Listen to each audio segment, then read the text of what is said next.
Hello hello. हो गया, start हो गया। गुड इवनिंग एवरीवन, मैं आरुष सिंह मुखर्जी नगर दिल्ली से आप सभी का स्वागत करता हूं। सभी जल्दी जल्दी जल्दी लाइव आ जाइए। गुड इवनिंग सभी, गुड इवनिंग। हम लोग जियोमॉर्फोलॉजी में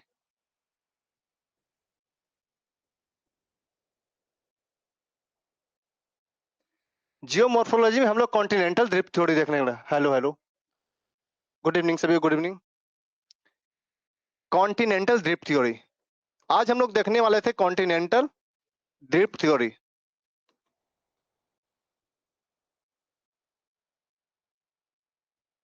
कॉन्टिनेंटल ड्रिफ्ट थ्योरी किसने दिया, कब दिया, इस सिद्धांत के प्रमाण क्या है, आलोचना क्या है, सब हम लोग आज देखेंगे।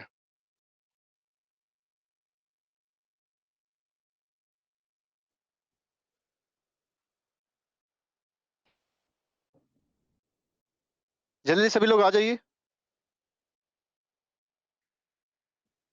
कॉन्टिनेंटल ड्रिफ्ट थ्योरी क्या है, किसने दिया, प्रवाह के लिए जिम्मेदार बल,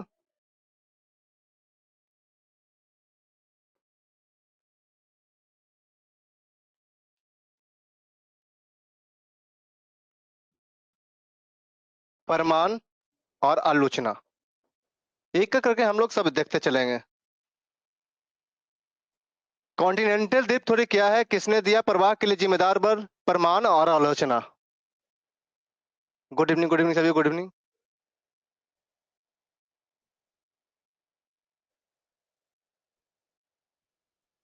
जिनका ये वीडियो ओपन नहीं हो रहा है,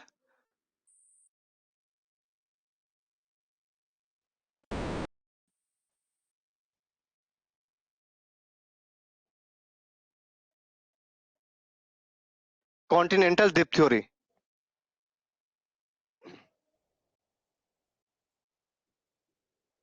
कॉन्टिनेंटल द्वीप थ्योरी, महाद्वीपीय प्रवाह सिद्धांत।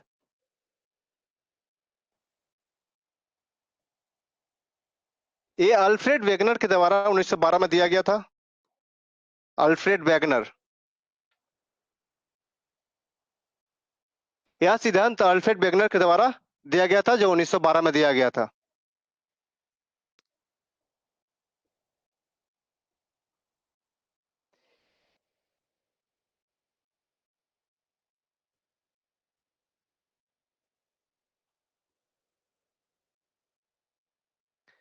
पहले जो पृथ्वी थी,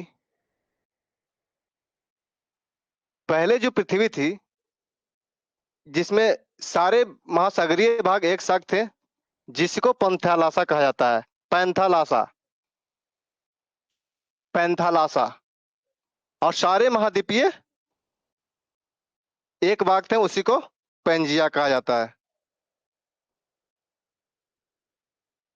लिखिए, सारे महासागरीय एक भाग थे, उसी को पैंथालासा, और सारे महाद्वीपीय भाग एक साथ, उसी को पेंजिया कहा जाता है। महासागरीय भाग सभी एक साथ था, उसी को पैंथालासा, सारे महाद्वीपीय भाग एक साथ थे, उसी को पेंजिया कहा जाता है।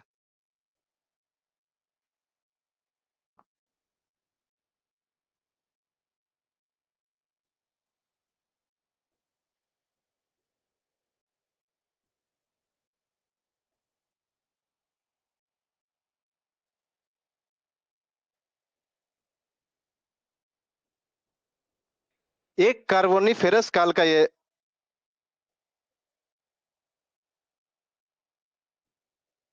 यही जब आगे चल के टूटा, जब पेंजिया भाग यही था, जो पेंजिया भाग आगे चल के जब टूटा,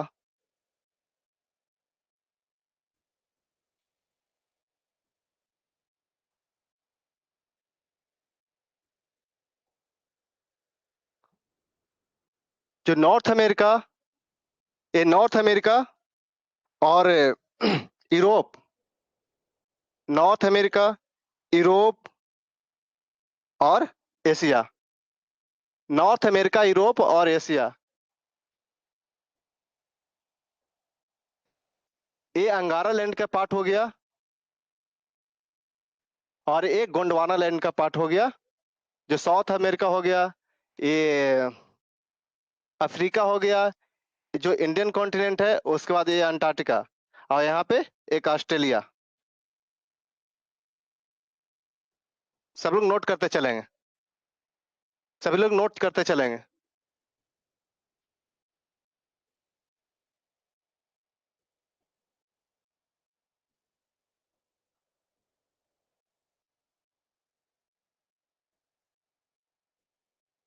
लिखिए 1912 में,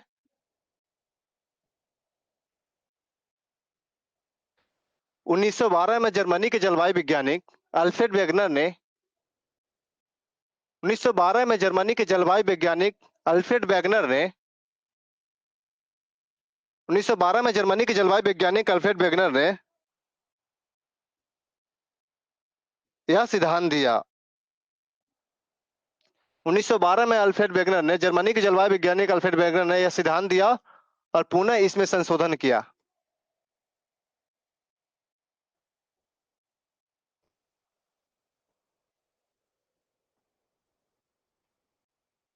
1912 में जर्मनी के जलवायु वैज्ञानिक अल्फ्रेड वेगनर ने यह सिद्धांत दिया और पुनः इसमें संशोधन किया। इस सिद्धांत का जन्म तब हुआ, इस सिद्धांत का जन्म तब हुआ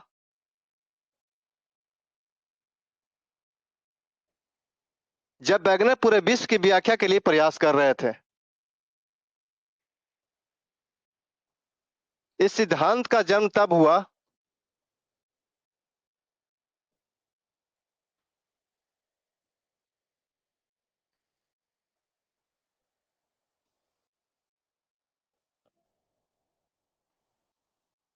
जब वेगनर ने पूरे विश्व की व्याख्या कर रहे थे। कहाँ के थे? जर्मनी के जलवायु वैज्ञानिक थे।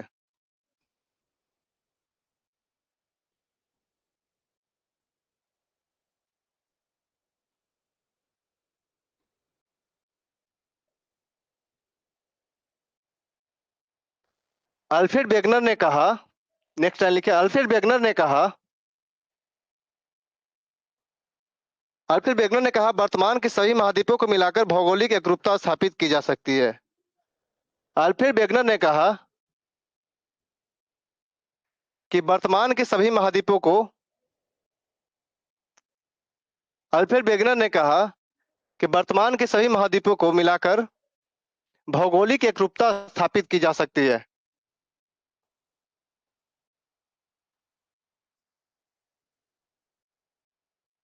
भौगोलिक एकरूपता स्थापित की जा सकती है।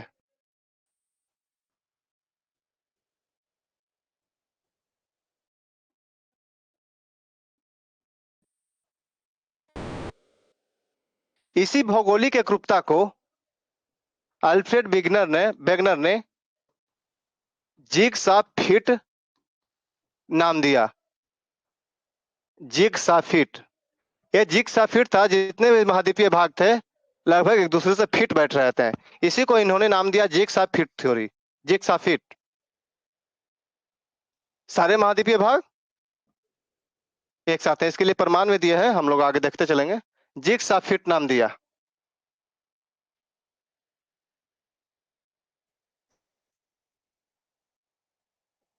इसके लिए अल्फ्रेड वेगनर ने, नेक्स्ट लाइन लिखिए, इसके लिए अल्फ्रेड वेगनर ने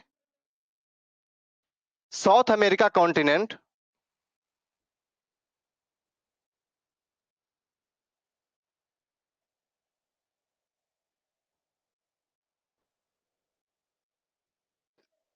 और अफ्रीका कॉन्टिनेंट,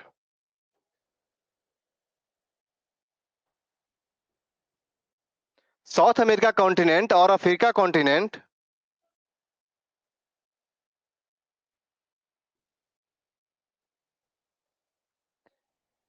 को आपस में मिलाकर इस भौगोलिक एकरूपता को देखा या देखा जा सकता है।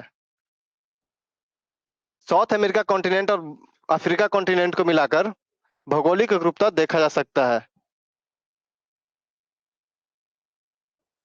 जब साउथ अमेरिका का फिगर ड्रा करिएगा,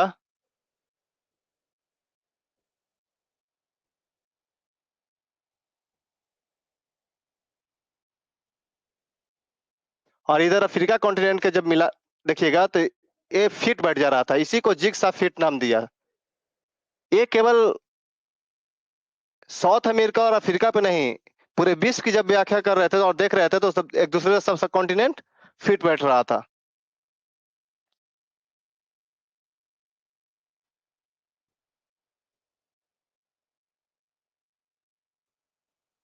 और देखा कि इन स्थानों पर जो मिट्टी की संरचना है, अवशेष है, जीवाश्म है, सब एक दूसरे से मिल रहा था। लिखिए, इन स्थानों पर, नेक्स्ट लाइन, इन स्थानों पर मिट्टी की संरचना, जीवाश्मों के अवशेष, वनस्पति आदि अनेक विशेषताएं एक जैसी थी। इन स्थानों पर मिट्टी की संरचना, जीवाश्मों के अवशेष, वनस्पतियां आदि अनेक जैसी थी। आदि अनेक विशेषताएं एक जैसी थी।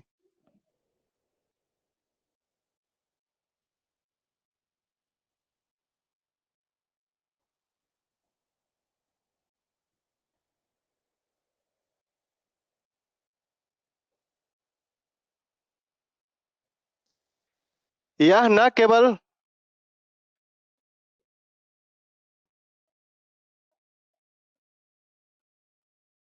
बाह्य, यह भौतिक रूप से एक था,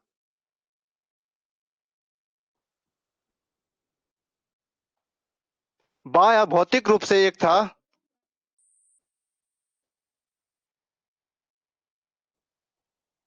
बल्कि हर एक प्रकार से समानता रखता था। हर एक प्रकार से समानता रखता था।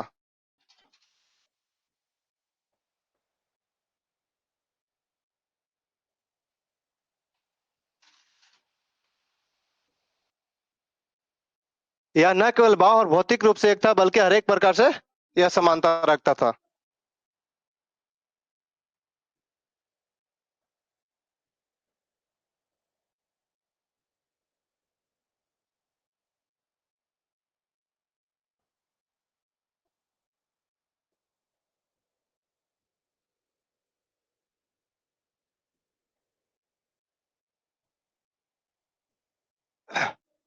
अल्फ्रेड वेगनर ने, नेक्स्ट लिखिए, अल्फ्रेड वेगनर ने, इन्होंने न केवल साउथ अमेरिका और अफ्रीका पर देखा, बल्कि सारे महाद्वीप को मिलाकर देखा तो फिट बैठ रहा था।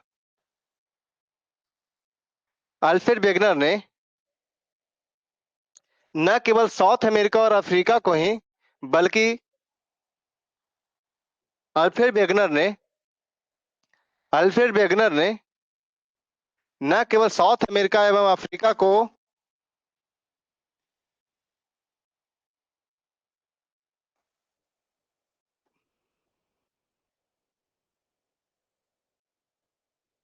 न केवल साउथ अमेरिका एवं अफ्रीका को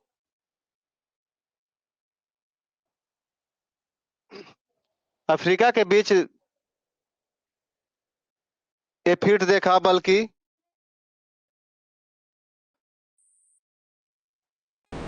बल्कि हर महाद्वीपों को भी मिलाकर देखा जा सकता है कि सारे फिट बैठ रहे हैं। बल्कि हर महाद्वीपों को मिलाकर देखा जा सकता है।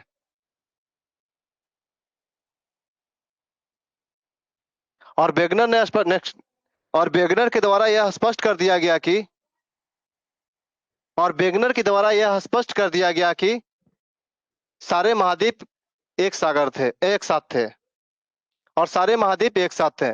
और वेगनर के द्वारा यह स्पष्ट कर दिया गया कि सारे महाद्वीप एक साथ थे। और वेगनर के द्वारा यह स्पष्ट कर दिया गया कि सारे महाद्वीप एक साथ थे।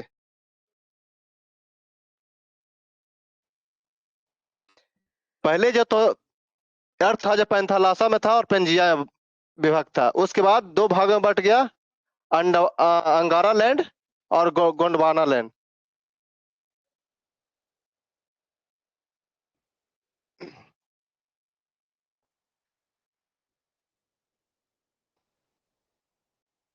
पहले सारे महाद्वीप एक साथ थे, उसी को पेंजिया कहा जाता है, और सारे महासागर एक साथ थे, उसी को पैंथालासा कहा जाता है।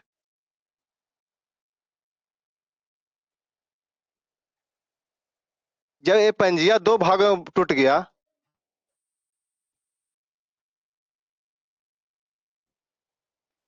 एक का नाम अंगारा लैंड पड़ा और दूसरे को गोंडवाना लैंड।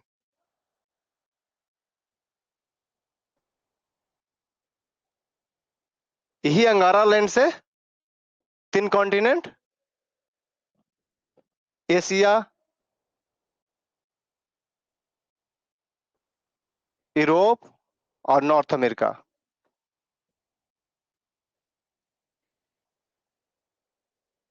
इससे साउथ अमेरिका, नीचे अंटार्कटिका, इंडियन कॉन्टिनेंट, यहाँ पे ऑस्ट्रेलिया।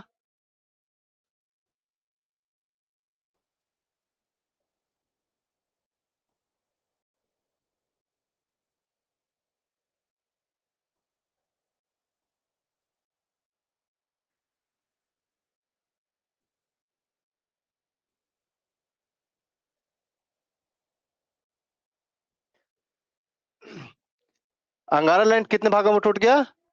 तीन भागों में, नॉर्थ अमेरिका, यूरोप, एशिया और ये साउथ अमेरिका, यहाँ पे अफ्रीका। अफ्रीका, यहाँ पे ऑस्ट्रेलिया और ये अंटार्कटिका, यहाँ पे इंडियन कॉन्टिनेंट। ये चार भागों में बट गया। अब हम लोग देखेंगे महाद्वीपीय प्रवास सिद्धांत के लिए जिम्मेदार बल। महाद्वीपीय प्रवास सिद्धांत के लिए जिम्मेदार बल।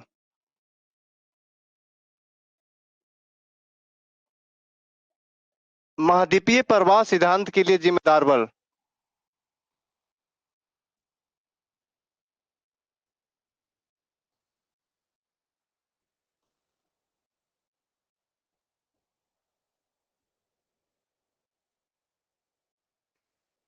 सभी लोगों को क्लियर हो रहा है? एक बार कमेंट बॉक्स में मैसेज कमेंट कीजिए। सभी लोग क्लियर होते जा रहा है?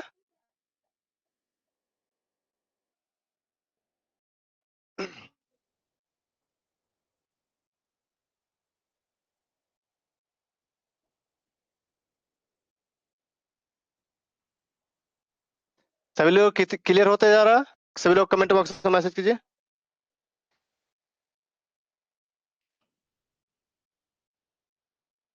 महाद्वीपों के प्रवाहित होने के लिए जिम्मेदार बल।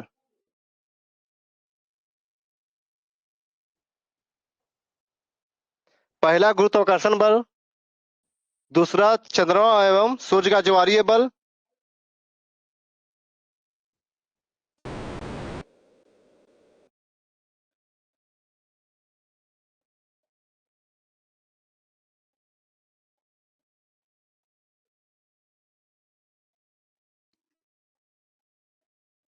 पहला गुरुत्वाकर्षण बल,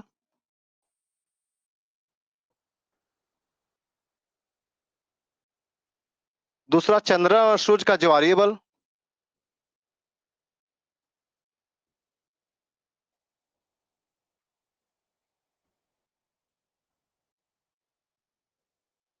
और तीसरा है जो बताया था रॉकी और एंडीज पर्वत के बारे में,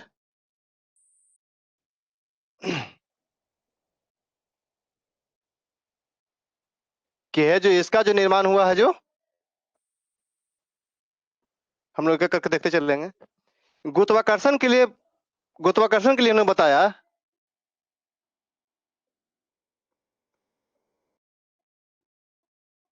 कि जो महाद्वीपों को जो उत्तर की ओर प्रवाहित जो हुआ है, जो अंगारा लैंड का जो पार्ट, जो अंगारा लैंड जो का जो पार्ट है जो ऊपर की ओर आया, जो उत्तर की ओर प्रवाहित होने के लिए जिम्मेदार बन रहा, वो गुरुत्वाकर्षण बन रहा। तो क्यों, कैसे जिम्मेदार रहा? तो इन्होंने बताया, जैसे हम लोग एक फॉर्मूला देखेंगे, F is equal to m1 into m2 by R square. जहां पे मास अधिक रहेगा वो वहां की ओर गुरुत्वाकर्षण के कारण खींचता है। मान लिया जाए इक्वेटोरियल रीजन है, फिगर अच्छे से ड्रा कर लीजिए। जैसे यहाँ पे मास अधिक है, तो यहाँ पे मास अधिक है तो इधर से इधर की ओर आकर्षित करेगा। लिखिए पहला में गुरुत्वाकर्षण बल, महाद्वीपों को उत्तर की ओर प्रवाहित होने के लिए गुरुत्वाकर्षण का बल जिम्मेदार है।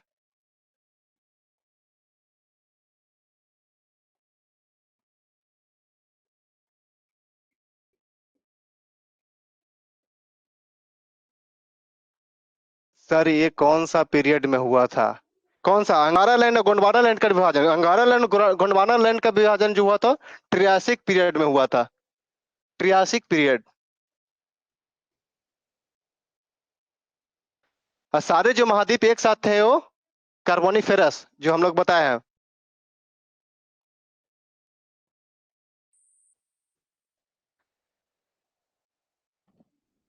अंगारा लैंड गोंडवाना लैंड का जो विभाजन होता है ट्रियासिक पीरियड में, कार्बोनिफेरस पीरियड में हुआ था। पेंजिया जब साथ में था। और उसके बाद जो था जुरासिक पीरियड में सारे कॉन्टिनेंट विभाजन हो गया था।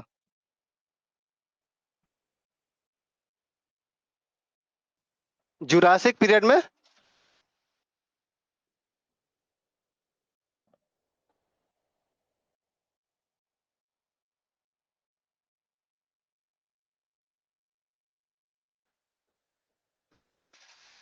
जुरासिक पीरियड में सारे कॉन्टिनेंट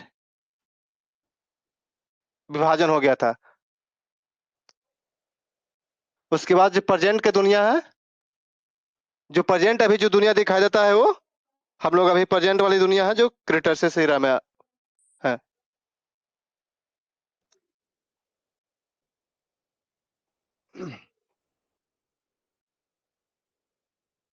क्लियर?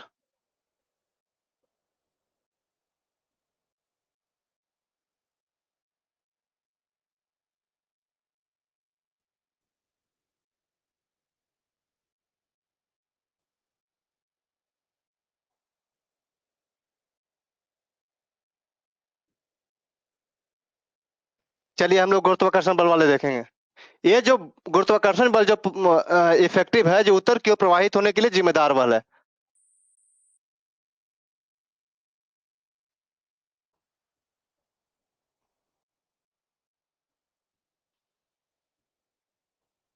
Gravitational force. ये जो है उत्तर की ओर प्रवाहित होने के लिए जिम्मेदार बल है।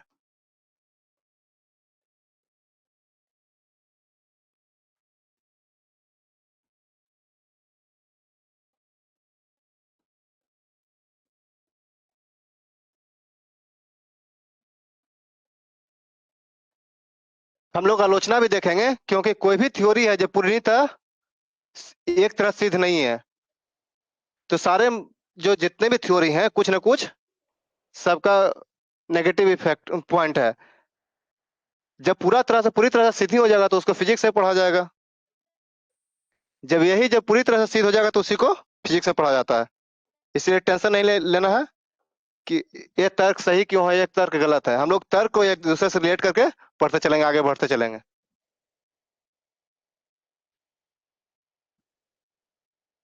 बीच में परेशान नहीं होना है कि कौन से कॉन्टिनेंट कैसे निर्माण हुआ, वो हम लोग सीरीज वाइज देखते चलेंगे। महाद्वीपों को उत्तर के प्रवाहित होने के लिए गुरुत्वाकर्षण बल जिम्मेदार है। नेक्स्ट देखेंगे दूसरा, चंद्रमा एवं सूर्य का ज्वारीय बल।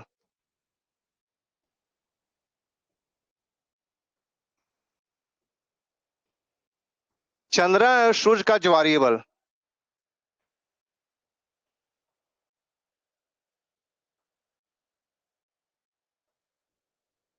इन्होंने बताया कि जो पश्चिम की ओर प्रवाहित हो रहा है चंद्रमा और सूर्य का ज्वारीय बल के कारण प्रवाहित हो रहा है।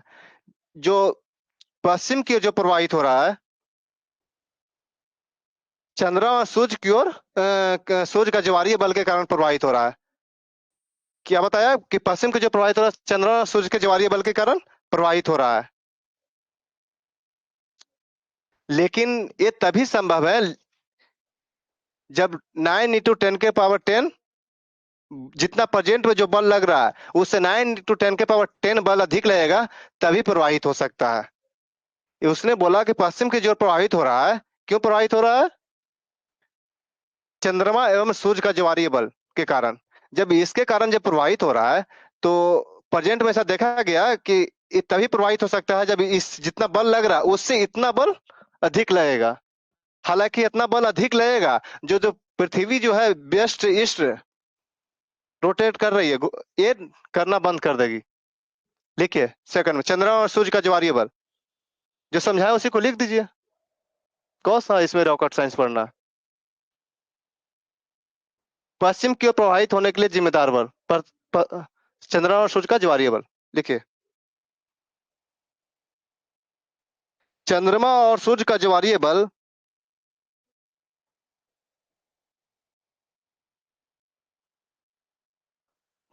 इसको सजा के लिखेगा।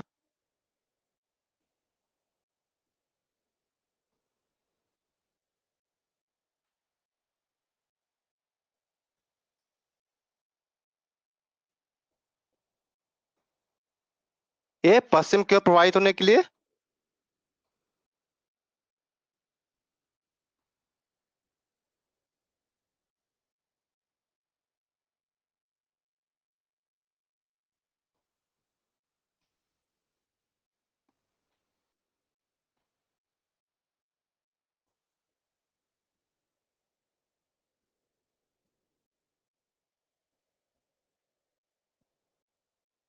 पश्चिम की ओर प्रवाहित होने के लिए जिम्मेदार पश्चिम की ओर प्रवाहित होने के लिए जिम्मेदार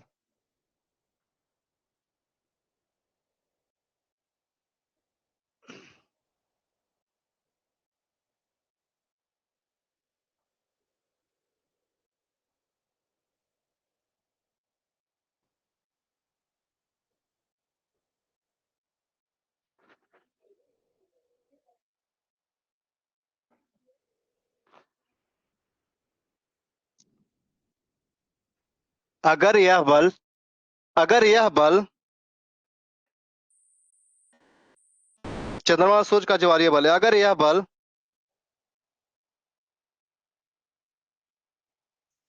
9 × 10⁻10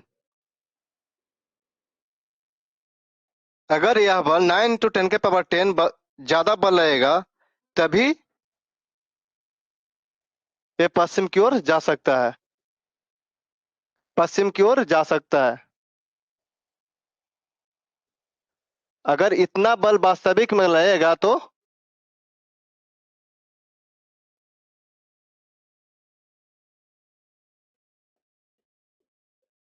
अगर वास्तविक में इतना बल लगेगा तो वास्तविक में इतना बल लगेगा तो पृथ्वी जो पश्चिम से पूर्व की ओर जो घूम रही है वो घूमना बंद कर देगी, यानी गति नहीं कर सकती है, यानी गति करना बंद कर देगी। किसी को कोई समस्या है यहाँ तक किसी को कोई समस्या?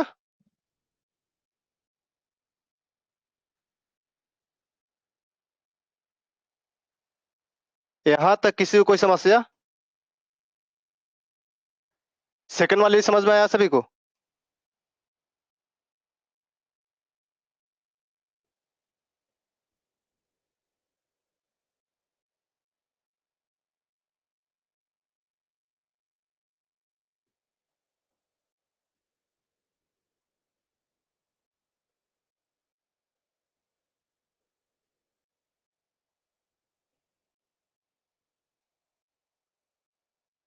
अब तीसरा लिखिए।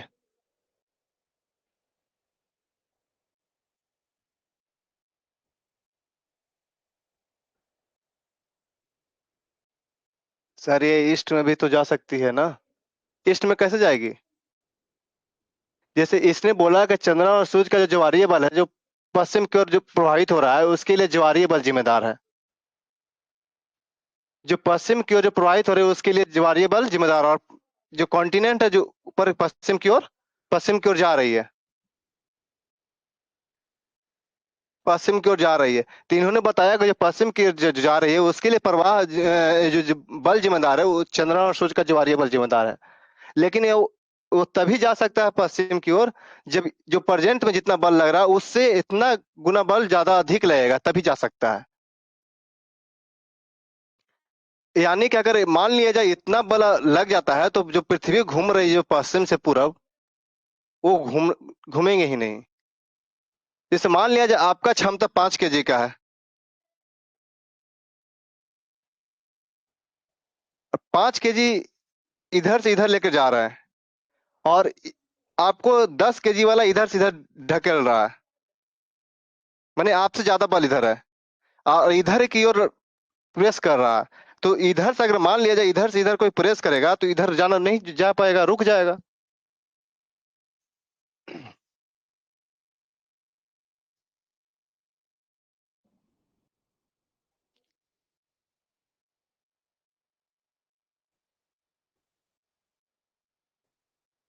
इन्होंने रॉकी और एंडीज पर्वत की व्याख्या किसे कैसे की?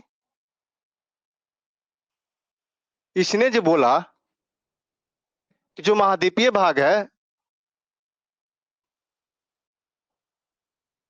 सियाल से बना हुआ है और जो महासागरीय भाग है वो सीमा से बना हुआ है। सियाल होता है सिलिकन प्लस एल्यूमिनियम।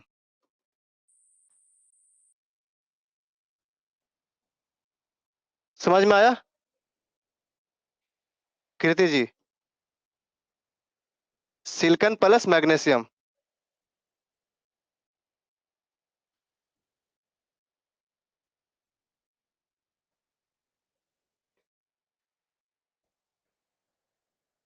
इसने बोला कि जो महासागरीय भाग है वो सीमा से बना हुआ है और ये महाद्वीपीय प्लेट है जो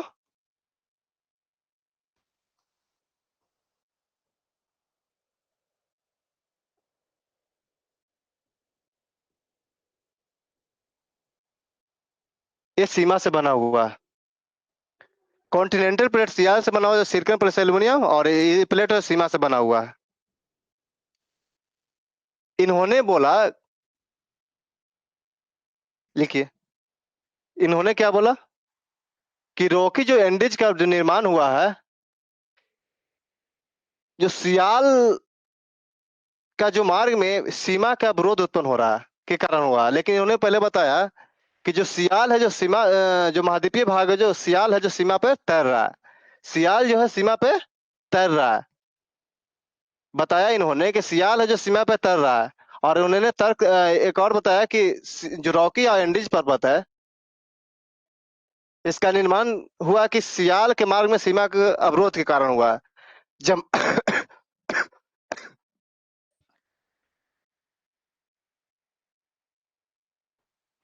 जब सियाल के मार्ग में सीमा अवरोध तभी उत्पन्न हो सकता है, इसमें नहीं तैर रहा। इन्होंने बताया कि सीमा पे सियाल तैर रहा है, ये फ्लोटिंग कर रहा है।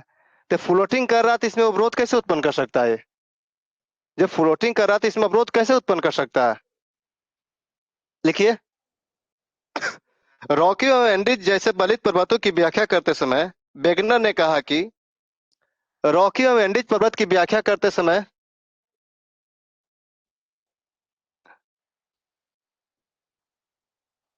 रॉकी और एंडीज पर्वत की व्याख्या करते समय वेगनर ने कहा कि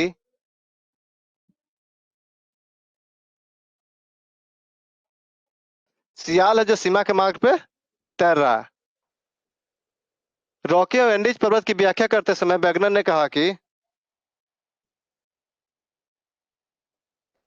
रॉकी और एंडीज पर्वत की जैसे बलित पर्वतों की व्याख्या करते समय वेगनर ने कहा कि रॉकी और एंडीज पर्वतों जैसे बलित पर्वतों की व्याख्या करते समय वेगनर ने कहा कि सीमा के द्वारा सियाल के मार्ग में अवरोध उत्पन्न किया जा रहा है या किया गया है। सियाल के मार्ग में सीमा के द्वारा सियाल के मार्ग में अवरोध उत्पन्न किया जा गया, जो कि यह तर्क सही नहीं है।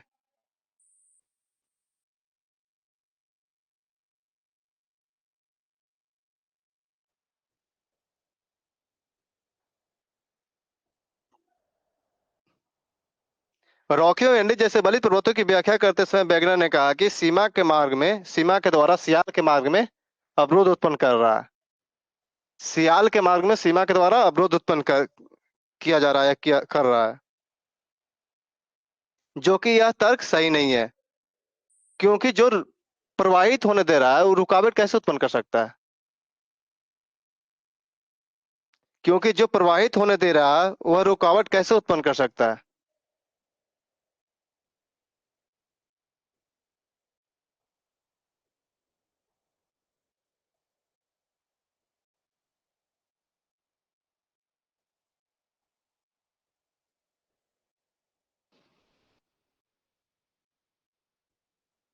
अब लिखेंगे नेक्स्ट, वेगनर के द्वारा महाद्वीपीय प्रवाह सिद्धांत के प्रमाण।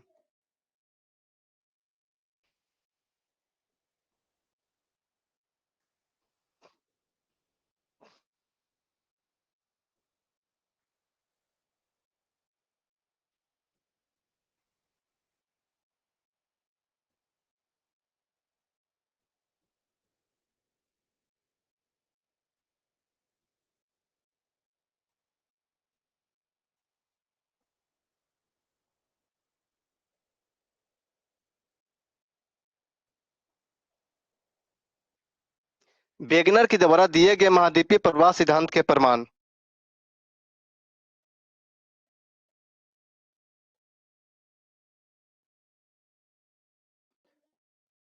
पहला लिखिए।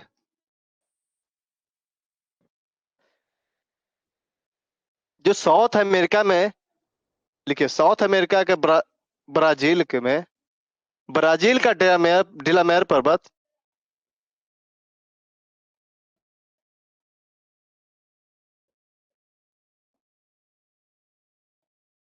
देखिए ब्राजील के डिलामेर पर्वत और अफ्रीका महाद्वीप के अंगोला का प्रीकैम्ब्रियन पर्वत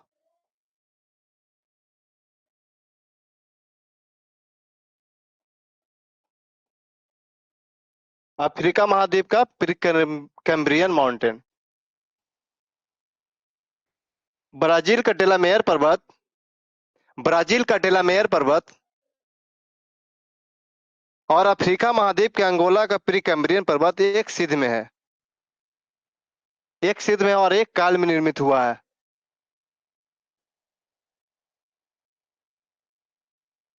ब्राजील का डिलामेर पर्वत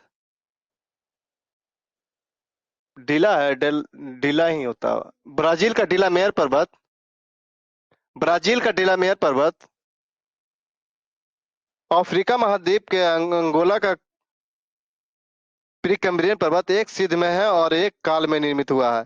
इस प्रकार से यह संरचना के एक समान होने इस प्रकार से यह संरचना के एक समान होने तथा चट्टानों के कालक्रम को दर्शाता है।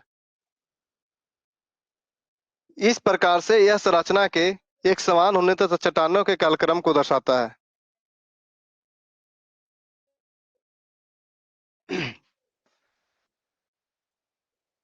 यहाँ अफ्रीका महाद्वीप का प्रीकैम्ब्रियन पर्वत है और ब्राजील का डिलामेर पर्वत है।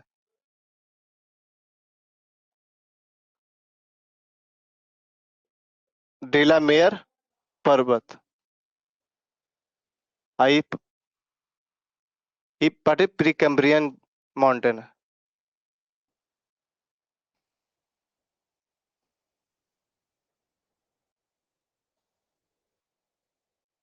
किसी को कोई समस्या, किसी को कोई समस्या यहाँ तक?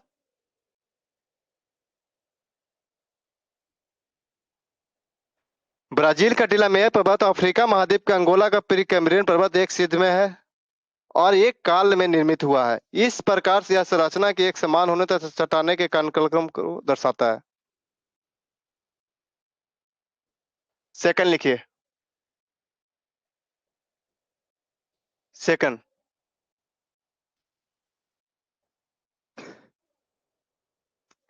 ग्लोसपटरिस ग्लोसपटरिस वनस्पति, ग्लोसपटरिस इसका नाम थोड़ा सा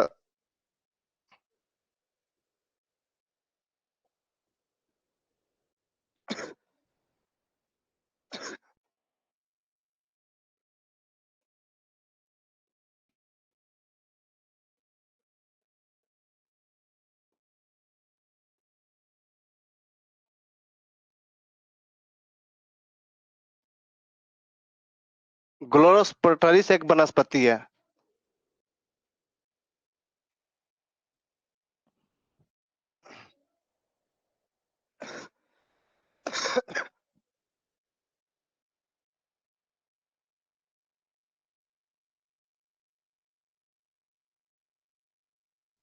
ग्लोसपटरिस वनस्पतियों के अवशेष Madagascar, Bharat, Australia, Madagascar, Bharat, Australia,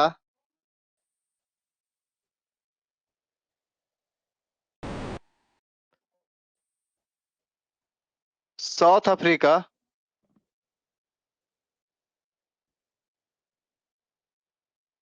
Falkland और अंटार्कटिका में एक समय वाले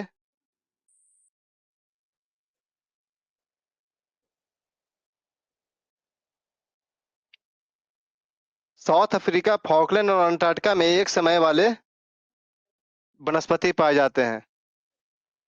ये प्रमाण है कि सही महाद्वीप एक साथ जुड़े हुए होते हैं। ये प्रमाण है कि सभी महाद्वीप एक साथ में जुड़े हुए थे। ये प्रमाण है कि सही महाद्वीप एक साथ जुड़े हुए थे।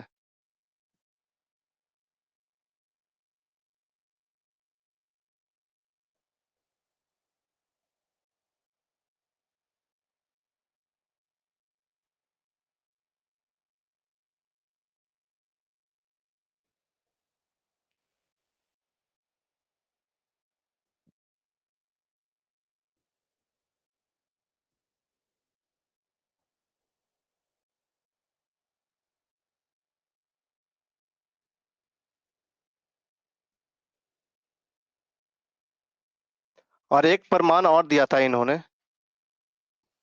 एक लेमिन फिश है, इसका जो जीवाश्म कनाडा में देखा गया था। लेमिन फिश जो स्कैंडिनेवियाई प्रायद्वीप का, जब मैप निकालिएगा तो देखिएगा, मैप निकालिए वर्ल्ड मैप वाला, स्कैंडिनेवियाई पेनिनसुला। यहाँ पे जो एक लेमिन फिश है,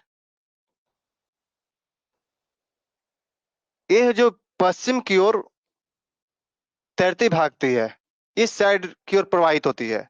और जो कनाडा इस साइड है, नॉर्थ अमेरिका में, यहाँ पे लेमिन फिश का जीवाश्म पाया गया है। इसका अवशेष पाया गया है लेमिन फिश का। स्कैंडिनेवियाई प्रायद्वीप का लेमिन मछली, स्कैंडिनेवियाई प्रायद्वीप का लेमिन मछली पश्चिम की ओर भागती दिखती है। स्कैंडिनेवियाई प्रायद्वीप की लेमिन मछली पश्चिम की ओर भागती दिखती है, और इसका जीवाश्म या अवशेष कनाडा में पाया जाता है, देखा गया है। कनाडा में भी देखा गया है, और इसका जीवाश्म कनाडा में भी देखा गया है, और इसका जीवाश्म कनाडा में भी देखा गया है।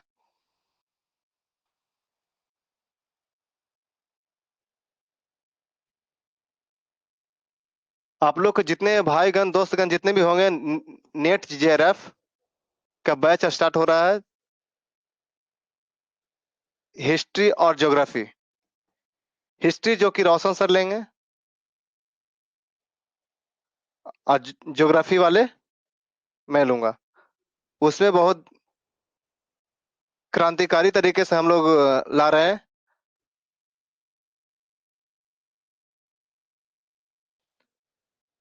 पीपीटी के थ्रू सारी नोट्स की व्यवस्था, टेस्ट सीरीज साथ में सब कुछ।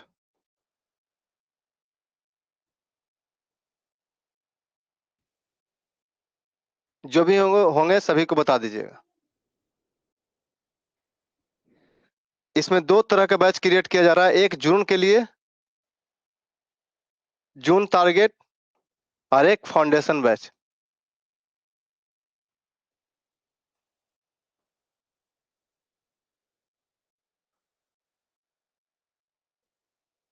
फाउंडेशन बैच दिसंबर 24।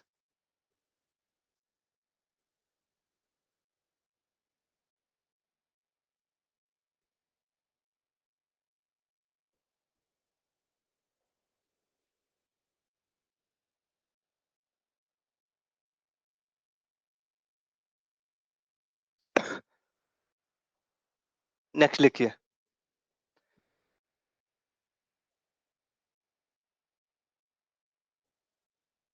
यद्यपि यह सिद्धांत सही साबित या सिद्ध नहीं हुआ, यद्यपि यह सिद्धांत सही सिद्ध या साबित नहीं हुआ, लेकिन अनेक सिद्धांतों के लिए, यद्यपि यह सिद्धांत सही सिद्ध या साबित नहीं हुआ, लेकिन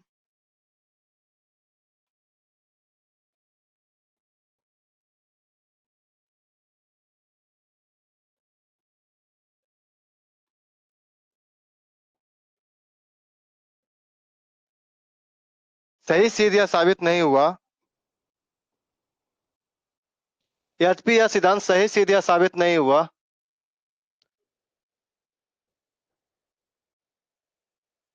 यद्यपि यह सिद्धांत सही सिद्ध या साबित नहीं हुआ,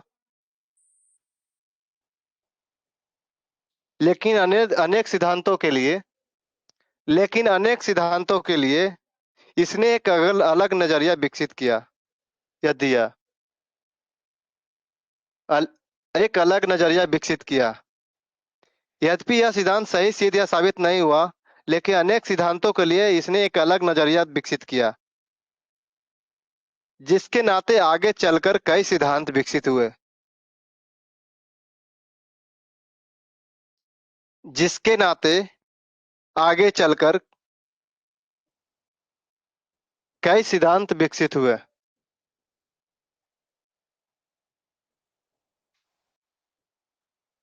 हम लोग कॉन्टिनेंटल द्वीप थ्योरी कंप्लीट कर लिए।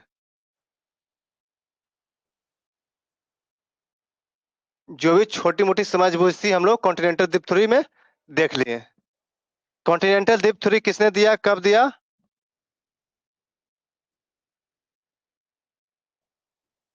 प्रवाह के लिए जिम्मेदार बल, परमाणु, आलोचना, ये क्या है सब हम लोग देख लिए। अब हम लोग स्टार्ट करेंगे। प्लेट टेक्टोनिक थ्योरी स्टार्ट कर दिया जाए या कल के लिए छोड़ दिया जाए? प्लेट टेक्टोनिक थ्योरी पहले ये बताइए, कॉन्टिनेंटल द्वीप थ्योरी किसको किसको समझ में आया? किसी को कोई समस्या? कॉन्टिनेंटल द्वीप थ्योरी के बारे में समस्या किसी को? जल्दी 2 मिनट के लिए आप लोग बताइए, कमेंट बॉक्स में मैसेज कीजिए कहाँ पे किसी को कोई समस्या हुआ है। सही है सभी लोग? कॉन्टिनेंटल द्वीप थ्योरी में किसी को कोई समस्या?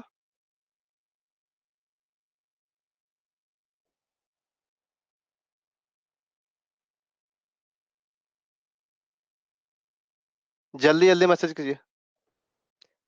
कॉन्टिनेंटल द्वीप थ्योरी में कहीं भी कोई किसी को समस्या?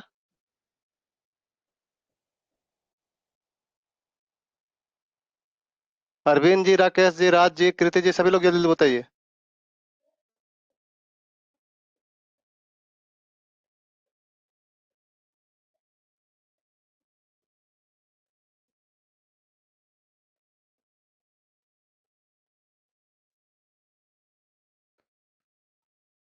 कोई समस्या नहीं?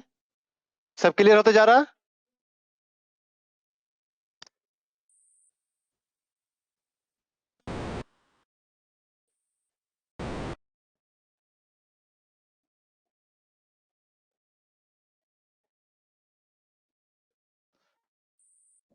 प्लेट टेक्टोनिक थ्योरी में हम लोग देखेंगे कि प्लेट टेक्टोनिक थ्योरी क्या है, इसके प्रकार देखेंगे, सिद्धांत का योगदान देखेंगे,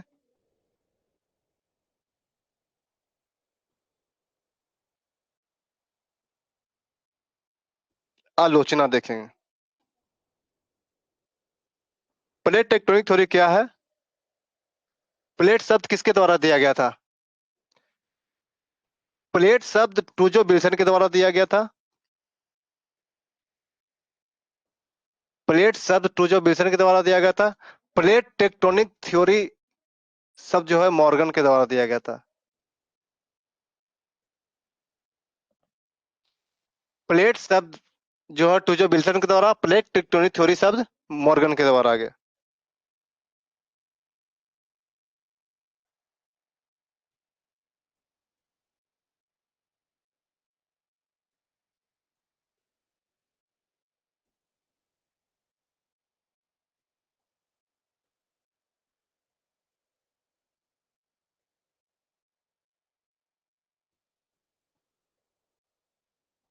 प्लेट शब्द जो टूजो विल्सन के द्वारा दिया गया था, प्लेट टेक्टोनिक थ्योरी शब्द जो था मॉर्गन के द्वारा दिया गया था। यह सिद्धांत है जो बहुत ही स्वीकार सिद्धांत माना गया है, और इस सिद्धांत में बहुत सारा टूजो विल्सन, पार्कर, बहुत सारे वैज्ञानिकों का इसमें योगदान रहा है, और बहुत ही स्वीकार सिद्धांत माना गया है। हम लोग इसको कल देखेंगे। प्लेट टेक्टोनिक थ्योरी जो है ये बहुत ही, ये कॉन्टिनेंटल ड्रिफ्ट थ्योरी का ही विस्तार माना जाता है।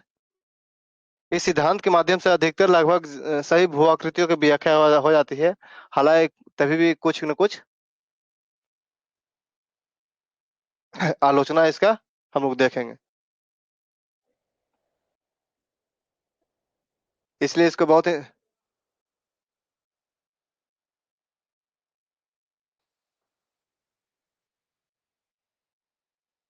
2 मिनट।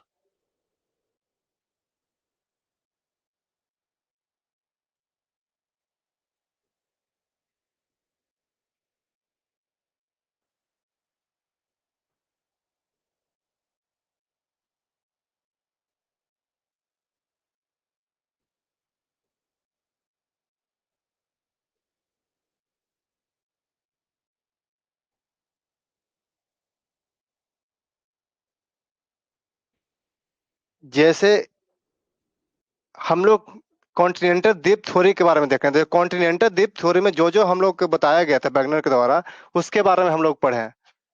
तो उन्होंने 3 के बारे में बताया कि जो उत्तर की जो प्रभावित हो रही है उसके लिए ग्रेविटेशन फोर्स, और पश्चिम की हो रहा है जो चंद्रमा का ज्वारीय बल, और रॉकी और एंडीज के बारे में बताया।